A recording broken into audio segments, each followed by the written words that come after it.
음악은 감정의 언어라고 불립니다. 인간은 음악을 통해 감성과 열정을 표현하죠. 마치 언어로 어떤 의미를 전달하듯이 음악을 통해 우리는 무언가를 전달할 수가 있습니다. 그렇다면 음악에 의해서 전달되는 것은 과연 무엇일까요? 철학자 니체는 음악과 의미 전달이라는 주제와 관련해 굉장히 독특한 주장을 하나 합니다. 그에 따르면 우리가 소통이라는 것을 할 수 있는 이유는 우리가 음악이 가능한 세계에서 살고 있기 때문입니다. 이 알쏭달쏭한 말의 의미를 한번 같이 알아보죠. 니체는 언어가 인류의 조상이 생존하는 과정에서 생겨났다고 믿었습니다. 진화의 과정에서 개인의 생각이나 느낌을 언어를 통해 다른 사람들에게 전달하는 것이 생존에 도움이 됐다는 것이죠. 또한 그렇게 언어를 사용하는 과정에서 인간은 의식을 얻게 됩니다. 나의 고통이나 두려움에 대해서 말하려면 고통이나 두려움이 뭔지 알아야겠죠. 언어는 알과 직결됩니다. 그런데 아마 처음 인간의 조상들이 언어를 발명했을 때는 우선 무리와의 긴밀한 연결 속에서 언어를 사용하고 알을 얻었을 겁니다. 원시사회에서 개인의 생존은 무리의 생존에 달려 있었으니까요. 언어는 개인의 필요에 의해서 생겨난 게 아니라 무리의 필요에 의해서 생겨났을 것입니다. 이런 점에서 언어는 본질적으로 사회적입니다. 인간이 언어를 사용하기 위해서는 자기 혼자서만 알 수 있는 무언가가 아니라 남들도 알만한 공통적으로 공유하는 내용을 전달해야만 하죠. 예를 들어서 기쁨이라는 단어를 사용해서 소통을 하려면 기쁨은 나 혼자만 아는 무언가가 아니라 다른 사람들도 알만한 무언가여야 합니다. 즉, 기쁨은 나에게 고유한 게 아니라 일반적인 내용을 가져야만 하죠. 그렇다면 언어는 인간 경험의 개인성을 침해하는 면모를 갖고 있다고 볼 수 있습니다. 경험을 언어로 표현한다는 건 그 경험의 특수성을 지워버리고 다른 사람들과 공유할 수 있는 일반적인 것으로 만든다는 걸 뜻하니까요. 인간은 대체적으로 비슷한 생물학적 특성을 공유합니다. 따라서 전반적으로 비슷한 것을 느끼면서 살아가죠. 언어는 이렇게 대부분 사람들이 공유하는 공통의 느낌과 생각을 나누는 데에 기초합니다. 그런데 재밌게도 인간의 언어 생활에서는 비언어적인 요소가 아주 큰 역할을 합니다. 우리는 단어나 문장을 통해 의사를 전달하기도 하지만 톤 같은 것을 통해서도 무언가를 표현하죠. 그런데 단어나 문장이 일반적인 느낌과 생각에 기초하듯이 톤 역시 일반적인 느낌을 표현합니다. 예를 들어서 화가 난 톤을 들으면 우리는 그 사람이 화가 났다는 것을 알아챌 수 있죠. 그 이유는 그 사람의 톤이 인간이라면 보편적으로 이해할 수 있을 만한 화남의 상태를 전달하고 있기 때문입니다. 즉, 톤은 사람들이 일반적으로 공유할 수 있는 느낌을 전달하는 역할을 할 수가 있죠. 우리는 이 톤이라는 것에서 음악의 단초를 발견할 수 있습니다. 니체는 디오니소스적 경험이라는 것에 대해 말합니다. 디오니소스는 그리스 신화에 나오는 술의 신인데요. 고대 그리스에서는 디오니소스를 섬기는 술 축제가 벌어졌습니다. 거기에서 사람들은 술에 취해 음악을 듣고 춤을 추며 자기 자신을 잊고 다른 사람들 혹은 자연과 하나가 되는 상태에 이르렀죠. 이런 일은 음란하고 불결한 것으로 해석될 수도 있습니다. 하지만 한편으로 이런 경험은 다른 사람들이 과연 어떤 존재인지, 인간으로서 존재한다는 것이 과연 무엇인지, 인간 존재의 공통의 기반이 무엇인지를 이해하는 경험일 수도 있습니다. 술 축제에서는 일상적인 규칙과 억압을 잊고 욕망에 충실한 채 다른 사람들과 육체적으로 뒤섞이는 상태가 되는데요. 그런 경험을 통해서 우리는 모든 인간에게 공통적인 생물학적 조건을 이해하고 개인으로서 존재하는 게 아니라 인간 종으로서 존재하는 것이 무엇인지 깨닫게 될 수 있습니다. 인간은 개인을 뛰어넘는 종과 자연의 힘에 속한 존재라는 사실을, 세계를 움직이는 더 큰 힘에 속한 존재라는 사실을 깨닫게 될 수가 있는 것이죠. 니체는 이러한 깨달음이 유한한 존재로서 인간이 느끼는 절망과 고통을 극복하는 길이 될 수 있다고 주장합니다. 이제 다시 언어로 돌아와서 생각해보죠. 언어는 분명 다른 사람과 소통을 할 수 있도록 도와줍니다. 또한 언어는 우리가 다른 사람들과 근본적인 느낌과 생각을 공유하고 있기 때문에 존재할 수 있죠. 하지만 한편으로 언어는 직접적으로 다른 사람들과 연결되는 디오니소스적인 경험과는 거리가 멀기도 합니다. 언어는 매개적이고 추상적인 소통을 하도록 만들죠. 그런데 앞서 살펴봤듯이 인간의 언어 생활 속에는 디오니소스적인 경험과 아주 가까운 요소 또한 들어있습니다. 바로 톤이죠. 톤은 단어나 문장에 비해 훨씬 더 직접적으로 인간의 근본적인 경험을 표현합니다. 우리는 음악의 기원을 톤과 연결시켜서 생각해 볼 수 있습니다. 음악은 톤과 관련된 예술입니다. 음악은 말로 표현하지 않아도 보편적인 무언가를 전달할 수 있게 해주죠.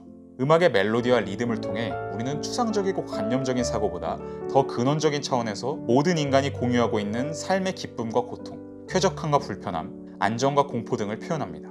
이런 점에서 니체는 음악이 디오니소스적인 의식을 복원시키는 힘을 갖고 있다고 생각했습니다. 추상적인 언어를 사용하다 보면 잊혀지는 인간의 근본적인 경험을 되살리는 역할을 음악이 한다는 것이죠. 니체는 아폴론적인 음악과 디오니소스적인 음악을 구별합니다. 아폴론은 태양의 신이자 질서의 신입니다. 고대 그리스의 피타고라스 학파는 음악이 수의 조화에 기초하고 있다고 생각했는데요. 마찬가지로 아폴론적인 음악에서는 질서와 규칙성이 강조됩니다. 멜로디와 리듬이 일관성을 유지하죠. 니체는 아폴론적인 음악의 경우 음악의 제한적인 측면밖에 보여주지 못한다고 생각했습니다. 질서와 규칙은 또 하나의 추상적인 매개의 역할을 하니까요. 니체는 반면 디오니소스적인 음악의 경우 더 풍부한 음악의 가능성을 실현한다고 생각했습니다. 디오니소스적인 음악에서는 규칙적인 것 이상으로 멜로디가 힘을 발휘하며 감정을 풍부하게 전달합니다. 아폴론적인 음악에서는 이미 예상 가능한 규칙적인 것들이 표현되는 반면 디오니소스적인 음악에서는 이전까지 느껴보지 못했던, 발견되지 않았던 미지의 것이 자기 자신을 표현하고자 몸부림치죠. 니체에게 많은 영향을 준 철학자 쇼펜하우어는 음악은 현상적 세계의 어떠한 사물도 본뜨지 않기 때문에 인간 존재의 보편적 기반과 가장 직접적으로 연결된다고 주장했습니다. 언어의 경우 현상적 세계의 무언가를 가리킵니다. 예를 들어서 나무라는 말은 이 세계의 나무를 가리키죠. 대상을 본떠서 그리는 그림도 마찬가지입니다. 나무 그림은 이 세계의 나무를 본뜬 것이죠. 반면 음악은 현상적 세계의 그 어떤 것도 본뜨지 않습니다. 그렇기 때문에 음악은 현상적 세계를 뛰어넘는 보편적인 것과 더 직접적으로 연결된다는 게 쇼펜하우어의 생각이었죠. 니체는 이러한 생각에 동조했지만 쇼펜하우어보다도 음악의 중요성을 더 확장했습니다. 그는 음악이 디오니소스적인 지혜가 전달되는 가장 핵심적인 경로라고 생각했죠. 니체는 음악이 보편적인 것, 이 세계의 기초적 단일성, 세계의 심장과 직접적으로 연결된다고 생각했습니다. 음악은 단지 개인적인 것을 표현하는 수단이 아닙니다. 오히려 모든 개인이 속해 있는 더 높은 차원의 근원을 표현할 수 있는 힘을 갖고 있죠. 니체는 춤 안에서도 음악과 비슷한 역할을 받는데요. 차라투스트라는 이렇게 말했다라는 책에서 주인공 차라투스트라는 말합니다. 오직 춤 안에서만 나는 가장 높은 것들에 대해 어떻게 말해야 할지를 안다. 춤 역시 음악과 마찬가지로 단지 개인적인 것을 표현하는 수단이 아닙니다. 춤은 인간의 공통적 존재 기반인 몸 전체를 사용해 다른 사람들 및 자연과 소통하는 것입니다. 이런 의미에서 춤은 디오니소스적인 경험과 관련된 보편적인 것을 표현합니다. 춤은 공간이라는 기초적 환경 속에서 인간이 어떻게 움직일 수 있는지, 인간 존재의 기반인 몸이 외부적 환경과 어떤 다양한 관계를 만들어낼 수 있는지를 보여주죠. 음악과 춤의 공통점은 어떤 공간 안에 있는 사람들에게 공통의 경험을 선사한다는 것입니다. 평상시 개인은 모두 서로 따로따로 존재하지만 같은 공간에서 같은 음악을 들음으로써 공통의 경험으로 나아갈 수 있죠. 마찬가지로 각 개인은 평소 서로 떨어져서 각기 다른 공간을 차지하며 존재하지만 춤은 새로운 움직임을 통해 그 개인 간의 분열을 극복하는 가능성을 암시합니다.